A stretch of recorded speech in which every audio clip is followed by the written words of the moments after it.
Добро вечер во уште едно издание на 24 анализа. Бунт во судството. 15 суди од Кривичниот суд се кренаа против председателот Панчевски и испратија писмо до Судскиот совет.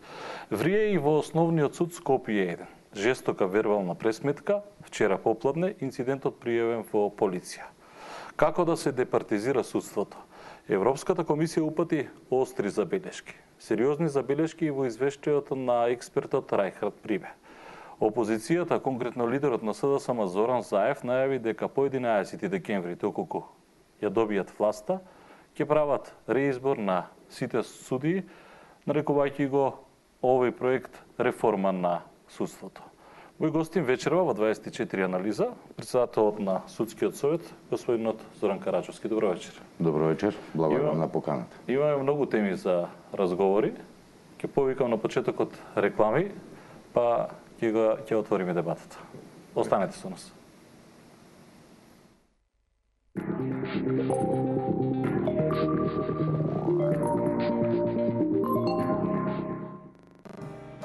Секој чекор, секоја насмевка, секој момент во нашиот дом е наша лична привилегија. Нашиот дом е одлика на нашиот стил, карактер, емоција. Уживањето е целосно само кога секое парче мебел совршено се вклопува и ја раскажува нашата приказна. Таа е наша, единствена, вредна и квалитетна.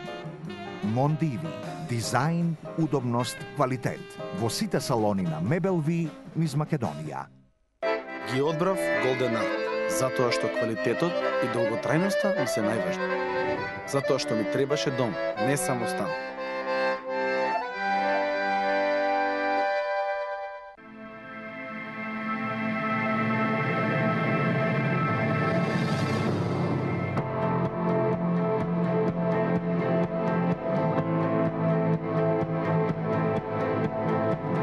Вистинско темно.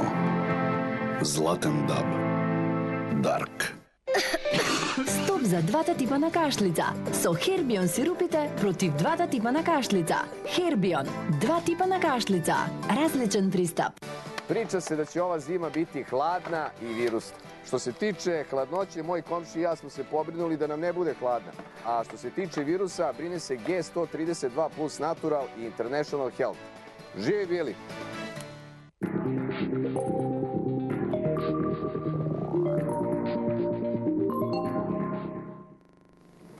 Добро дојдовте назад со 24 анализа. Мој гостин Зоран Караджовски, председател на Судскиот совет. Господине Караджовски, најактуелно е она што се случува во судот, веројатно сте информирани, писмото го добивте, тоа е она анонимно писмо од 15 судии кои што велат дека е време председателот на Кривичниот суд Владимир Панчевски да престане да ја злоупотребува својата функција и да врши притисок. Го добивте ли писмото анонимно во смисла на тоа што сепак таму има подписи од судија, ако не се лажам? Да, писмото насловено како известување го добивме. Третман на анонимно известување му дадовме, бидејќи нема имење и презиме, и има нечитки подписи. Со самиот факт што не можеме во Судскиот совет да утврдиме дали се 12, 13, 14 или 15 подписи, кажува дека се работи за анонимно писмо. Во оваа прилика и за овој случај би сакал неколку неспорни вистинити факти да ги посочам, што се индикативни за мене. Следува избор на председатели на судови во Основен суд Скопје 1 и во Врховен суд на Република Македонија. Веќе јавноста толку експлоатирано што знае дека нивниот мандат истиот ден истекува на 4 декември. Исто така неспорен факт е дека парламентарните избори се закажени за 11 декември. Иако за нас не е пречка, антикорупцијска комисија, односно Државната комисија за спречување на корупцијата, со незините мислења и препораки, не извести дека во период на избори не смееме да избираме председатели на судови. Не е спорно и веќе е обзнането во јавноста дека имаме една кривична пријава со која што се товари еден од судиите во судовите, конкретно председателот на Кривичниот суд, за действие кое што го презел пред повеќе од 2 години. Говориме за пријавата на судијата Џолев? Да. Значи, пријавен е токму сега, пред истек на мандатот, значи на околу 20 на дена пред истек на мандатот, за наводно кривично дело што е извршено во 2014 година, така што би оставил на јавноста да донесе своји заклучоци зошто некои работи се случуваат токму сега, пред истек на мандатот на актуелниот председател на судот. Сакате да ми кажете дека сета ова е кампања? Значи, од фактите што ги наведов, некако како судија, некои заклучоци ми излегуваат дека токму сега, како што и некои действија што се преземаат спрема суди од некои органи, дека кои индицираат со некои настани што следуваат натаму. Исто така, значи актуелно од вчера е и судски службеници, некакви проблеми, некакви расправи, па пријавување за кривично дело се јавува и на таа основа. За известувањето. Го браните Панчевски или добивам лош впечаток? Не, во никој случај не го бранам Панчевски. Не ви е малку судскиот чудно? Значи, јас само кажав вистините факти, за да можеме да го започнеме разговорот. Така, тоа е пред истекот на едниот и на другиот председател. председател. Веројатно заборавивте. Сега можеби тој не е поврзан со кампањата. Повелете. Тој е со Дивоградбата, Да, во општина Центар. значи тоа е едно действие. И тоа е за кое поврзано што- со поврзано е со изборот, не можам да речем дека е поврзано. Значи има таму си работат управни органи, има првостепено, второстепено решение, значи таму не навлегваме. А Панчевски некој коректен судија? Значи, јас на денес повеќе новинари се обратија до мене на една телевизија со национална концесија, бев прашан за двајцата председатели, конкретно и за Панчевски и за Неделкова, како председатели, какво е мислењето на судскиот совет за нивниот мандат, бидејќи е на истек. Кажав дека генерално судскиот совет е задоволен и од едниот и од другиот председател. А во делот на она што го имаме кажано дека реагираме на некаков притисок на медиумите врз судството, би кажал дека таа телевизија во насловот што го има на својот интернет сајт е насловено само дека судскиот совет е задоволен од работата на Панчевски.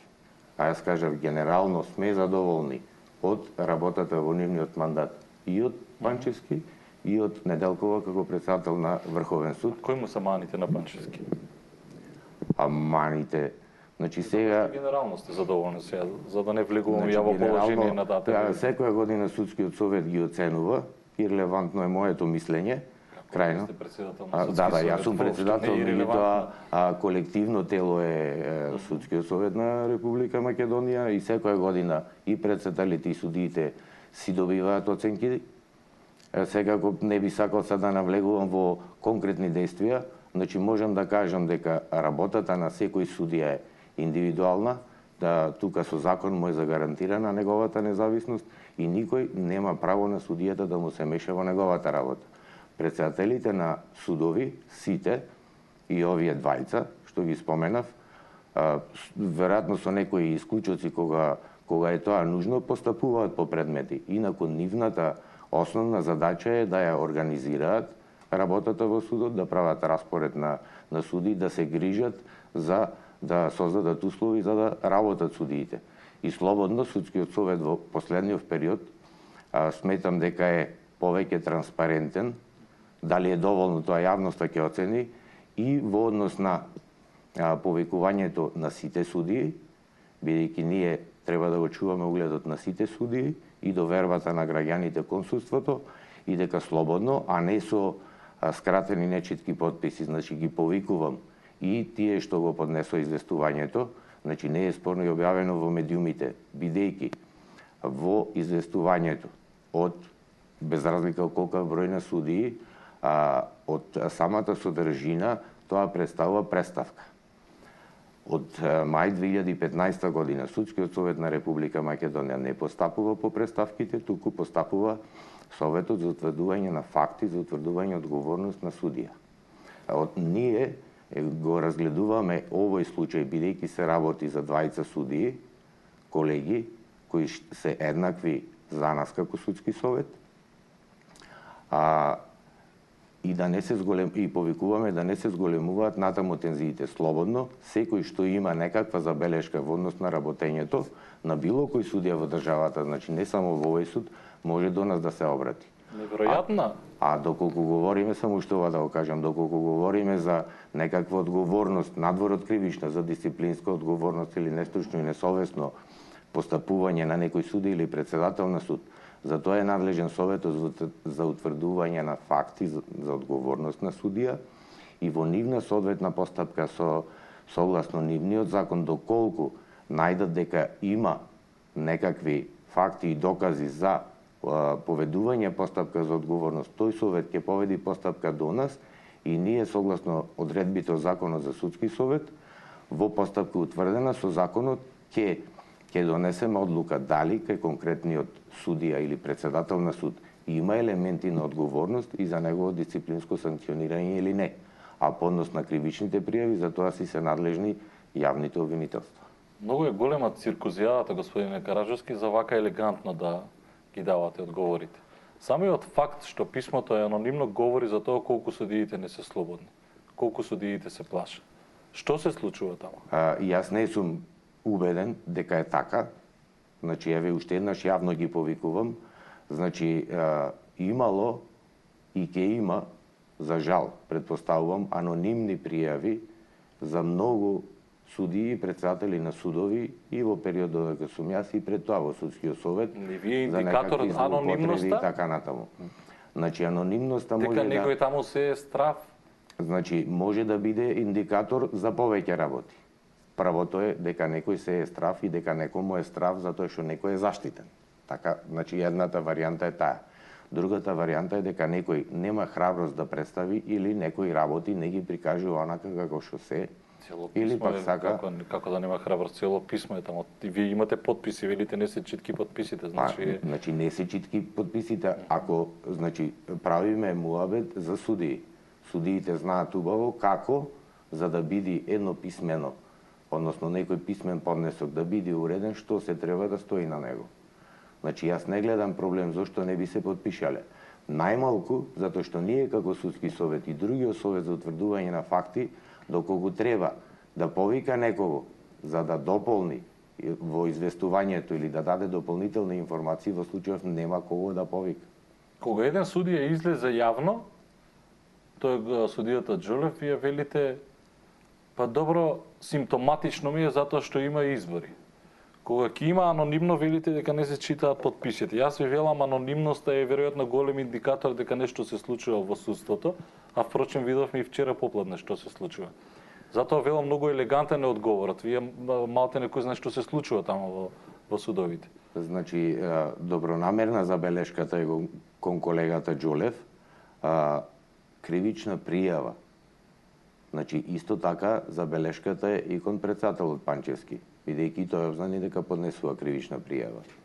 Кривичната пријава е иницијална фаза на поведување на за утврдување на кривична одговорност за некој. Значи, тоа е иницијална фаза. Во таа фаза, огромниот дел, зборувам генерално, на пријавени лица спрема кои имало кривични пријави, огромниот дел, каде што јавното обвинителство утврдило дека нема елементи на кривична одговорност, самите пријавени не знаат. Значи, пластично речено, може би и јас и вие сме имале голем број на кривични пријави против нас, а ние не знаеме, бидејќи јавното обвинителство ги отфрлило. Значи, забелешката моја, која што јавно ја кажуваме, зашто мораше јавно да се обзнани дека се поднесува кривична пријава за некое действие кое е преземено пред повеќе од 2 години. Прво да ја прашам, која е последната судска инстанца кон која граѓаните може да се обратат, да се пожелат, доколку на пример случај да падне случај на основен суд на апелација на? Значи, првостепен е основниот суд, потоа по жалба оди до апелациониот суд и во голем број на случаи, значи во зависност од исходот на постапката, може и предметот да оде и до Врховен суд на Република Македонија, до трета инстанца. Знаете зашто ја прашав? Но не секогаш. Знаете зашто ја прашав ова? Затоа што само 5% од луѓето знаат дека Врховниот суд е последна инстанца. Ете, до тамо е доведено нашето судство. 95% од луѓето сметаат дека како последна инстанца е Судскиот совет или Министерството за правда. Вакво девалвирање на судството не постои изминативе 25 години. Значи, сметате дека неинформираноста на граѓаните е девалвирање на судството? Значи, каде лежат Па вас не ви е причините? чудно да мислат дека граѓанинот за последна инстанца му е Министерство за правда или Судски совет, а не Врховен суд? Значи, ние се соочуваме и во времето кога ги работевме представките и сега кога се обраќаат до нас, точно е дека многу од граѓаните се во заблуда и сметаат дека ние можеме да пресудиме. Значи, ние го кажуваме, дали било доволно транспарентно во досегашниот период и дали е сега. Значи, правиме напори ние во Судскиот совет за граѓанството да се информира дека судовите судат и хиерархијата е таа првостепени, основни судови, апелациони судови, Врховен суд, а кај управните судови управен и Виш управен суд. Дека Уставниот суд на Република Македонија не е дел од судската власт, е посебен орган на Републиката, согласно Уставот на Република Македонија, и голем дел од забелешките на меѓународната заедница, кога се зборува за судство, бил анализиран Уставниот суд, тогаш судството е неосновано нападнато, меѓутоа, значи може да се дебатира кој треба повеќе да работи на едукација на јавноста, која е последната инстанца и каде се може да се обратат граѓаните. Партизирано ли е судството? Не е партизирано судството, значи моето мислење несомнено дека не е партизирано судството и не би гледал како може да биде партизирано. Специфичноста и добрата страна на судството е тоа што согласно Уставот и законите во Република Македонија, секој судија е лично одговорен за својот предмет и никој не може да му се меша во неговата работа, ниту да ја работи неговата работа, ниту да му наложува како ја работи. Така што, пластично за јавноста, јас сум судија, дома не ми седат предметите, сите се во судовите каде што сум работел. Значи, може да се направи анализа, ревизија и така натаму на сечие работење, на краиштата, секоја одлука подлежи на натамошна ревизија, односно преоценување на повисок суд. Значи, доколку незаконито е некое действие, не правиме муабет дека се работи за криминал во страна на некој судија. Значи, согласно Законот за кривична постапка, кога укинува апелационот суд некоја пресуда на основен суд, вели не правили незаконите одлуката. Меѓутоа, во рамките на законот и секој судија што работи согласно своето судиско убедување, врз основа на фактите и доказите и нивна поединечна оценка и во нивната севкупност, не треба да се грижи за себе и за својата функција. А онај кој што ја злоупотребува, тој што го знае судството и како се работи, тоа лесно може да се забележи. Затоа јас повикувам повеќе пати и сега пак повикувам. Не може да се генерализираат работите. Одговорноста конечно мора во оваа држава да има име и презиме. Не може да кажеме сите суди во Република Македонија се корумпирани. Мора да има име и презиме. Како пример велам, значи не може дали е политизирано судството. Значи политизацијата, ако има таква работа, ќе се види во самата работа на судијата. Момент само малку. Може ли да повикам едно од прислушкуваните разговори? Не знам кој е вашиот став за нив, па ќе прекоментираме овој разговор, ако не се лажам, помеѓу поранешната министерка Гордана Јанкуловска и градоначалникот на Прилеп Маријан Ристевски. Добро.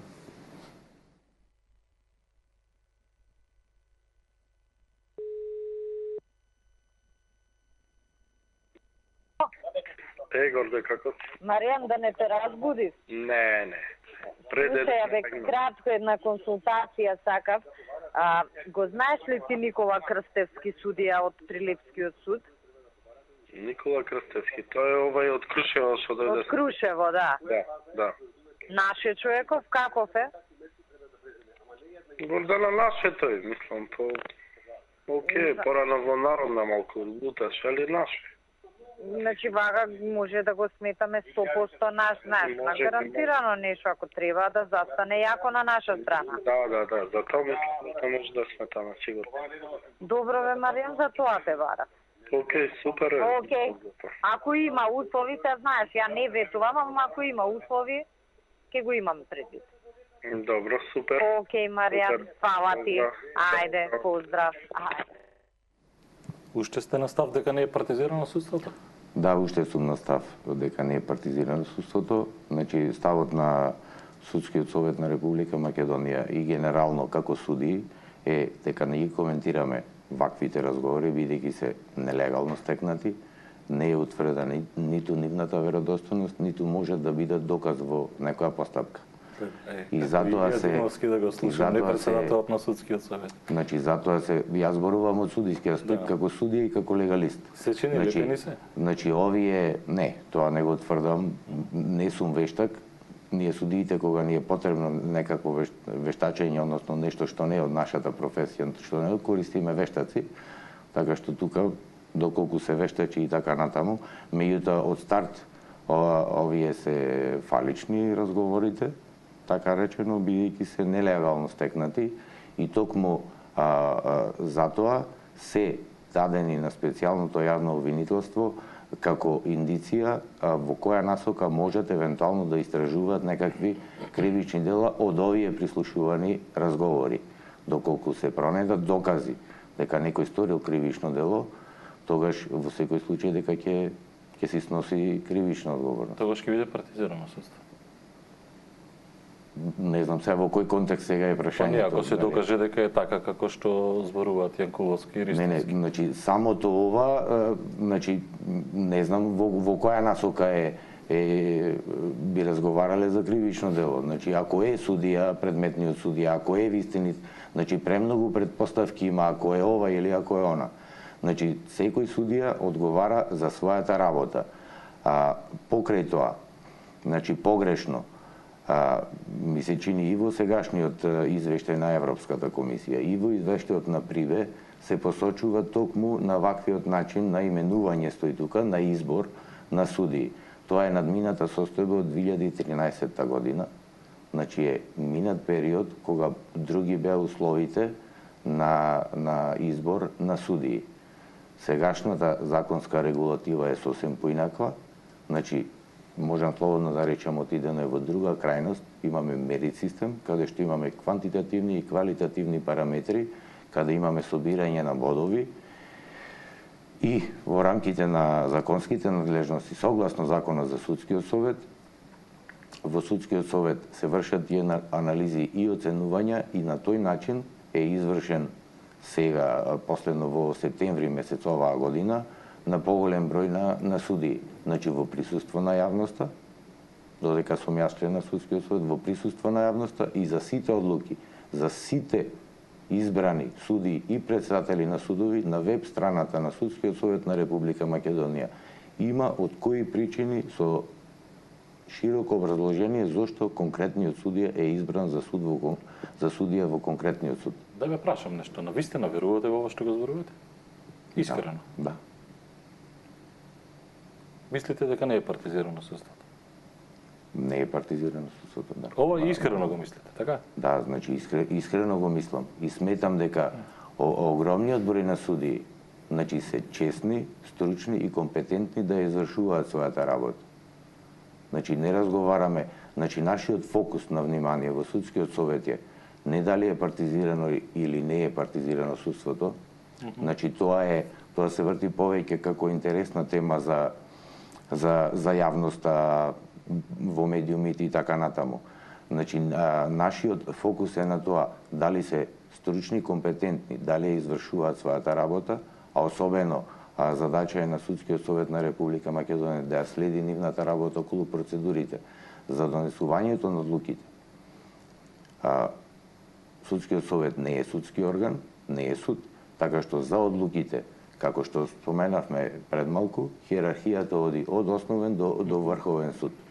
Меѓутоа, за грешки во постапката, за судење во неразумен рок, за пречекорување на рокови, за несоодветно работење, односно работење што не е во согласно со законот за кривична постапка или тешки повреди, тешки грешки во применување на законот, тогаш се вклучува Судскиот совет на Република Македонија. Па тогаш што пишуваат овие прибеи од Европската комисија за селективна правда, партизираност на судството? Вие сте судија од 2007 година, ако не се лажам. Јас сум судија од 2008 година. Од претходно стручен соработник во Основен суд. Од 1997 година сум во Висше јавно обвинителство Битола. Прво обработување дека во апелациониот суд во Битола е избрана председателка, која што е донесена директно од председателското место во Основен суд. Од председателско место на Основен суд на председателско место на апелација, без да е избрана за судија на апелација. Ќе ве исправам, од судија во Основен суд Битола е избрана за председател во апелационен суд Битола. А определен период пред тоа беше ВД председател на, како се сеќавам, ВД председател. Беше избрана за судија на апелација? Не е избрана за судија на апелационен суд Битола. Како оди од судија на Основен до судија на председателско? Сегашниот закон за судови тоа го дозволува, бидејќи конкретно стои во законот за судовите дека председател на суд може да биде било кој судија во Република Македонија.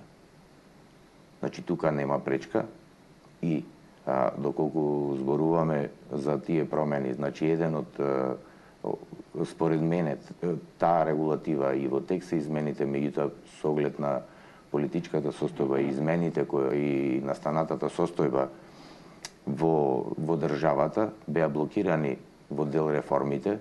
Ако се сеќавате, имаше почеток и јавна расправа на уставни реформи, со добар дел и во судството реформи, особено по препораки на меѓународната заедница. Меѓутоа, тие реформи со објавувањето на прислушуваните разговори беа блокирани, така што една од измените која што и ние како судски совет ја иницираме, и мислам дека ќе има согласност и од извршната и од законодавната власт, е да се измени во тој дел, така што председател на суд да може да биде само судија кој што е судија во соодветниот суд. А сега законска пречка нема. Господин Караджовски, не мислите дека е урнисан судскиот интегритет? Судскиот интегритет не е урнисан и пак ќе речам, не можеме да генерализираме. Значи секој судија најпрво треба... Не генерализирам, го взимам последниот случај на специјалното јавно обвинителство, каде што не може да влезе во УБК со судски налог. Знаете каква покана испраќате? Каде е проблемот на судството со конкретниот пример што го давате? Значи, еве, побарана е судска наредба, судот ја издал. Зошто е унисано судството? Добро. Зошто потоа не може со судска наредба да се влезе во УБК? Значи, тоа не е обврска на судот да ја реализира судската наредба. Знаете ли каква е пораката, господине Караджовски?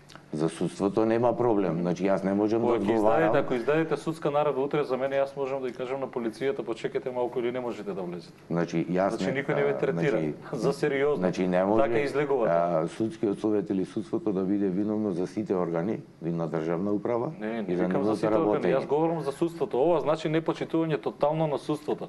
Да не почитуваш судска наредба е такво газење. Па сега, ако одиме до крај, зошто кривична пријава не е поднесена ако е така како што велите вие? Зошто кривична пријава не е поднесена спрема некој кривично да одговара? Затоа што непочитување на судска одлука е кривично дело. Зошто се уште нема кривична пријава против никого? Тоа треба и да ми кажете, веројатно. Па не знам, треба некого веројатно во специјалното јавно обвинителство да прашаме. Од друга страна, колку што знам од средствата за јавно информирање, специјалното јавно обвинителство доби некакви гаранции, само се повлече од Управата за безбедност и контраразузнавање. Дали утре ако дојде полиција кај мене дома и ми каже имаме судски налог за претрес, јас можам да кажам не може да влезете дома? Па не можете, полицијата е надлежна да го спроведува. Па зашто не може Јанева да влезе во УБК? Јанева влезе, значи не сум експерт јас за тие системи таму, дали на вистина и какви проблеми имаше за да се спроведат, 2 судски наредби беа. Така? Ама нели ви е симптоматично тоа непочитување на судска наредба? Значи прашање, значи ги немаме сите факти во рака. Кои факти судска наредба треба да влезат, кои факти да ги имаме? Значи дали се работеше за непочитување или невозможност во моментот да се изврши судската наредба? Ма каква невозможност Значи, да со оглед приме на Караджевски судска наредба е светост. Значи, со оглед на тоа, Како ако дојде полиција кај мене, како со судска наредба, како е невозможно да влезе? Значи, реализирани беа судските наредби, колку што знам некаков експерт се чекаше, па дојде експертот, па се реализира Сега сето се тоа, шегувате така? со мене, така? Значи, така Значи е или може не? да дојде Зошто? кај мене, така е, да. Значи може да дојде кај мене полиција и да рече имаме судска наредба и јас да кажам момент почекайте да средам некоја работа, па ќе ве пуштам да влезете. Значи, пак морам да повторам, во тие системи за следење на телекомуникации, јас на вистина сум лаик. И затоа користам Не збориме, вештаци. ние зборуваме едноставна е работата. Имаме судска наредба, Добро. не можете да влезете веднаш. Зошто? Значи, тие влегоа, меѓутоа во системите, дали им беше дозволено да работат и да, значи, ниту ја има видено судската наредба како изгледала, ниту што требало да преземе надлежното обвинителство во случајот. Значи, тоа не го знам. Ако вие знаете, кажете ми на што се однесувала наредбата и што не е преземено. Затоа што од друга страна, од ДБК... Претпоставам не е за да влезат во дворот на... Не, во ред е, УБК. меѓутоа беше образлагано дека ако сега се постапи така, може да се изгубат податоци или не знам и така натаму какви работи и дали се сватија, бидејќи јас колку што знам на крајот, на почетокот инсистираја специјалното обвинителство, меѓутоа после добија од министерот за внатрешни работи Оливер Спасовски гаранции дека се ќе биде во ред и колку што знам доброволно се повлекоа и после тоа беа реализирани судските наредби. Значи тука имаме специфична ситуација, не се однесува на судот, никој, значи судот еве не го спречи, излегол во пресред, бидејќи многу е обвинуван, особено Основен суд Скопје 1, дека не излегува, прави обструкција на специјалното јавно обвинителство. Значи беа издадени тие две судски наредби, до тој дел ја изврши својата работа и за извршувањето на судските наредби судот не е надлежен. А прави ли обструкции? Врз СЈО, врз Не. работата на СЈО? Значи не може се што некој работи да го представа дека некој друг обструира. Значи прашањето е и во европскиот извештај и во извештајот на Европска комисија стои да се овозможи непречена работа на специјалното јавно обвинителство. И јас го повикувам тоа. Меѓутоа волунтаризам не е дозволен. Законот за кривична постапка и сите други закони, како за другото обвинителство, како за судовите, исто и за специјалното јавно обвинителство важи. Никој не е привилегиран во примената на законите или во пристапот до правдата. Овде мислам не ја кажувате малку вистината. Зошто? Во однос на привилегии. Значи закон цитирам. Зошто? Па, јас ви цитирав судска наредба, на па- обструкција. Кажете ми конкретен пример на обструкција на судот спрема било кое По обвинителство. милион, вие ги гледавте по медиумите, милион. Еден мал милион обструкции. Господин Караджевски, Добро, вие за еден еден пример, ден, кажете ми вие еден за пример. еден ден свикавте пресконференција, се жалевте дека СЈО ви прави Да, притисок. да, Дури и стојаме. таа пресконференција Да. некој се обиде да ја доведе во прашање, еве.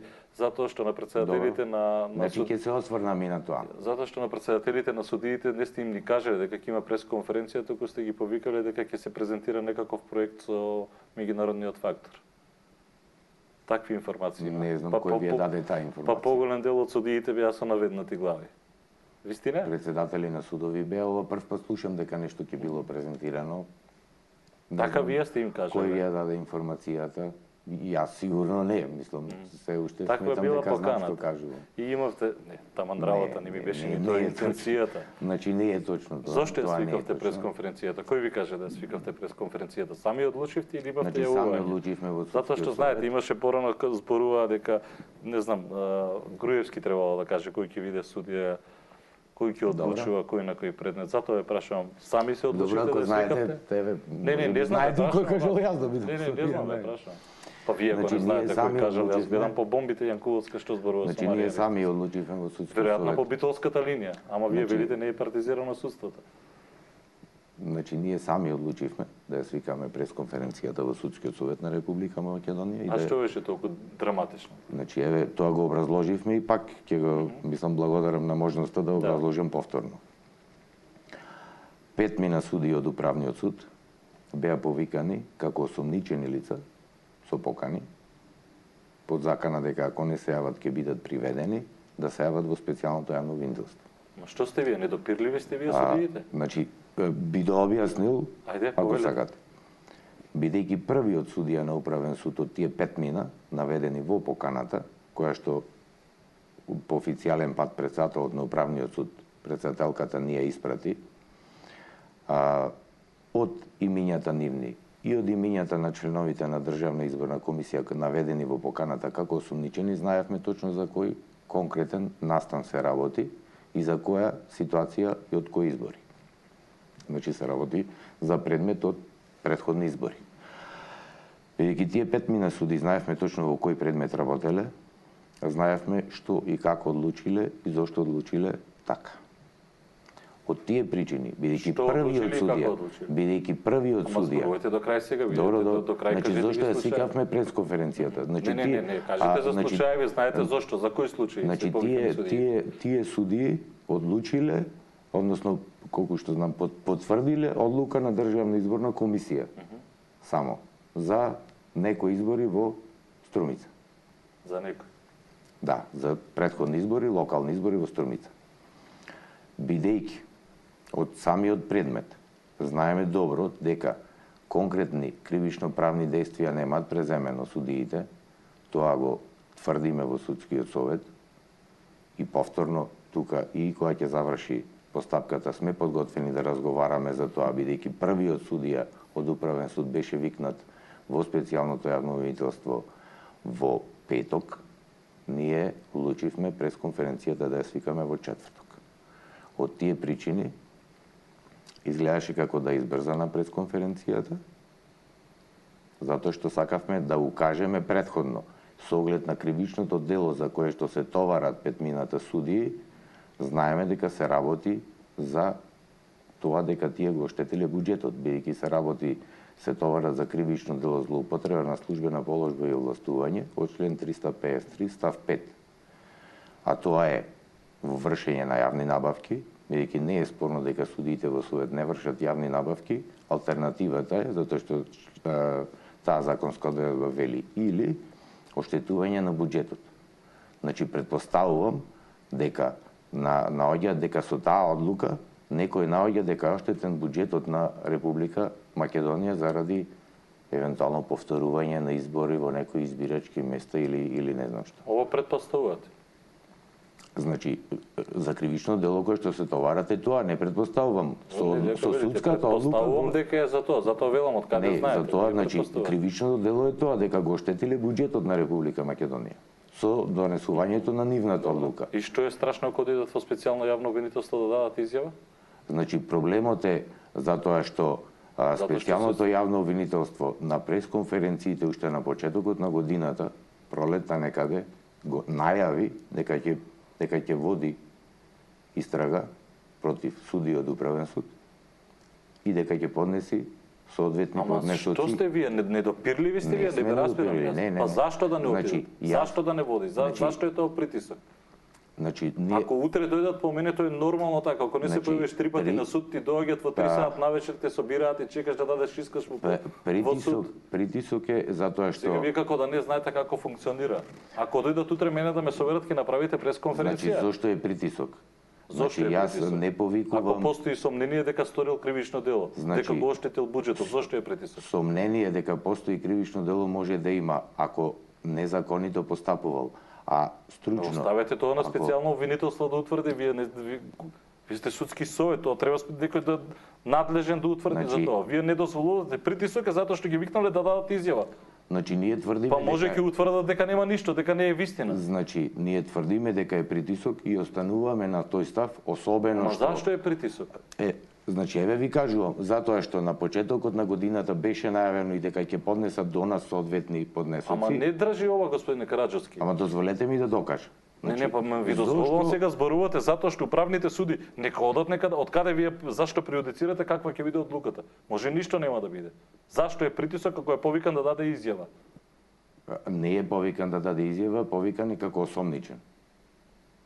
Па што е страшно? Друго е да даде изјава. Што е страшно? Значи повикан е како осомничен. Тоа имаш осомничени за клевета, јас сум бил осомничен за клевета. Притисок е тоа, така? Значи друго е да сосема за други ситуации разговараме. Најавата од специјалното обвинителство беше дека ќе се води истрага спрема судии, уште од пролетта не беше ништо поведено, на 3 дена од како се објавија изборите се повикуваат. А вие сигурни сте дека тие судии не се огрешили пред законот? Сигурен сум. Од каде знаете? Па ја имам одлуката, јас сум председател на судски совет. Зашто е спорно тогаш? Ќе потврди специјално јавно обвинителство ако имате одлуката? Значи не е така. Тука се работи за форма на притисок, затоа што морам да напоменам, со факти ако работиме, зошто на 3 дена откако се распишани парламентарните избори се повикуваат суди од управен суд? Ма ова е вие политикански изјави. Значи можете да квалификувате како сакате. Па не, зашто на 3 дена избори? Тогаш дошле на ред. Јас не се согласувам. Зошто беше најавено од почеток на година? Ај сега ќе го тераме муаветот како на чешмичка. Зошто Груевски не се појави во суд на пуч? Значи апсолутно ќе може да разговараме и за тој предмет. Не, ама значи за време на избори, одлуките во врска со изборите се кај Државна изборна комисија и кај управен суд. Значи дали некој сака да се оспори легитимитетот на управниот суд со ова повикување? Никој не знае тоа. Како никој не знае. Па Вака вие ставате во ситуација дека тие судии се недопирливи. Невозможно е тоа, мора да постои некоја контрола на судскиот совет. Вие треба да бидете контрола, ама ете. Ние сме контрола, да. Очигледно не ја вршите добро работата. Ќе видиме дали ја вршиме или не. Ако бидат осудени тие судии или ако биде утврдено дека сториле кривично дело, тогаш ќе испадне дека ние не ја вршиме. А што во спротивно? Па тие ги повикале на исказ како осумничен, вие видите и вршат притисок. Како тоа им вршат притисок? Да вршат притисок за уставно начело е и напишано во меѓународните стандарди, преточено и во Уставот на Република Македонија, соодветно и во Законот за судовите. Судија не може да биде повикан на кривична одговорност за искажено мислење и за донесување на судска одлука. Токму за тоа се повикани судиите од управен суд. Никој не вели дека судија не треба да одговара ако зема мито, ако скрие докази, ако е во некаков незаконски однос со некој од странките или било каква корист добива за да донеси некоја одлука.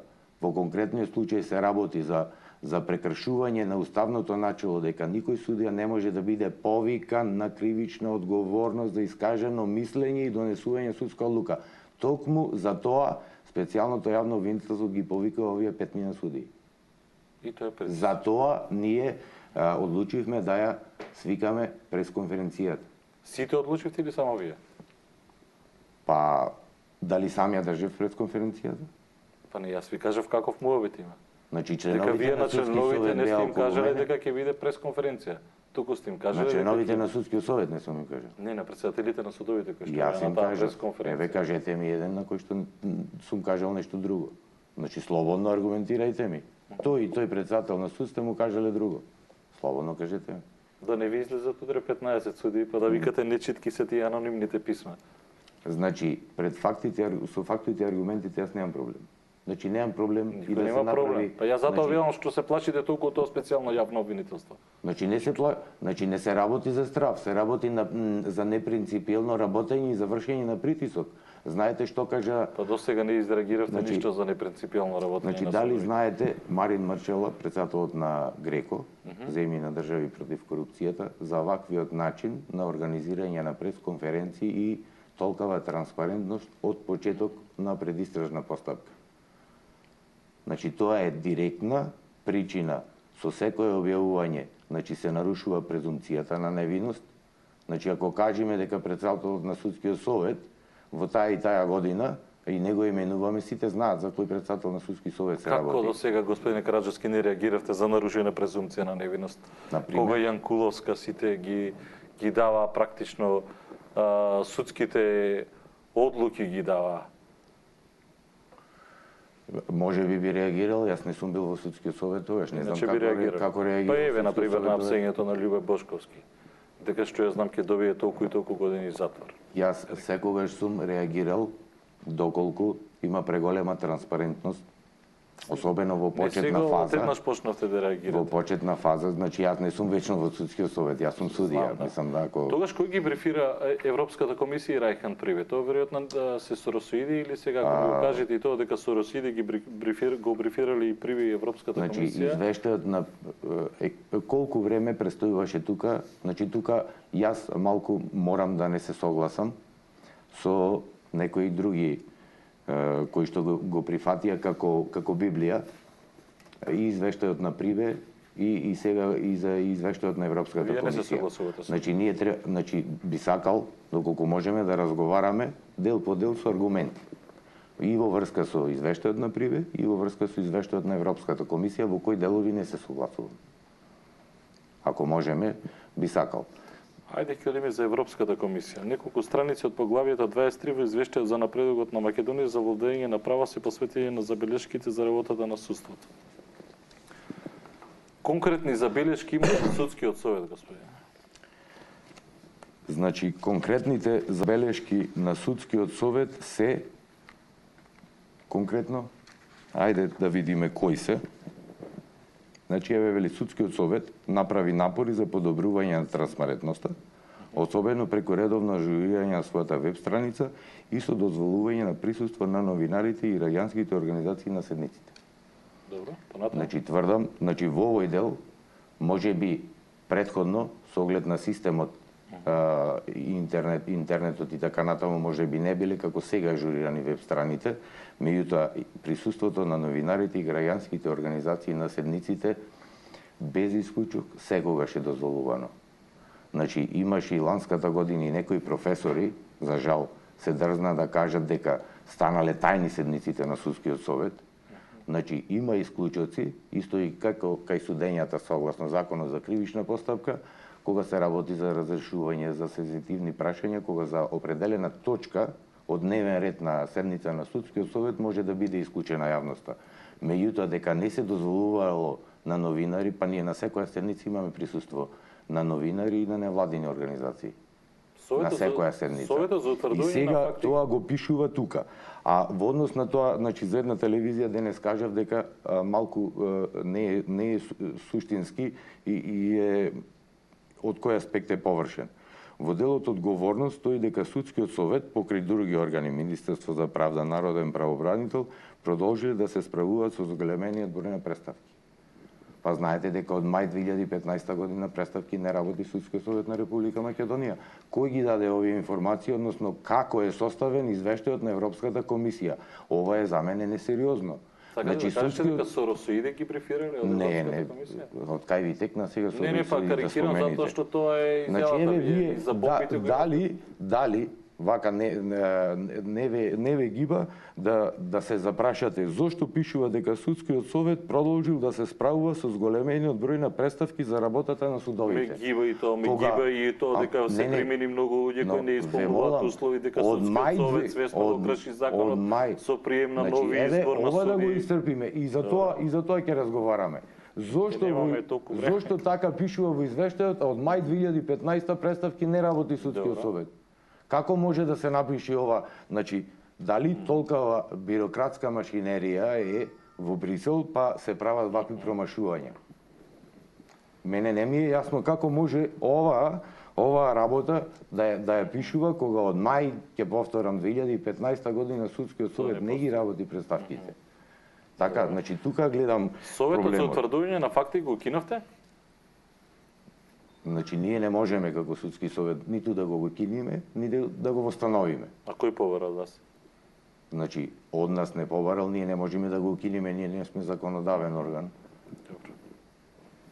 Значи, има забелешки на тоа и колку што сум информиран. Побарано е да се укине господине Советот за утврдување значи, на тоа факти. особено е од Венецијанска комисија.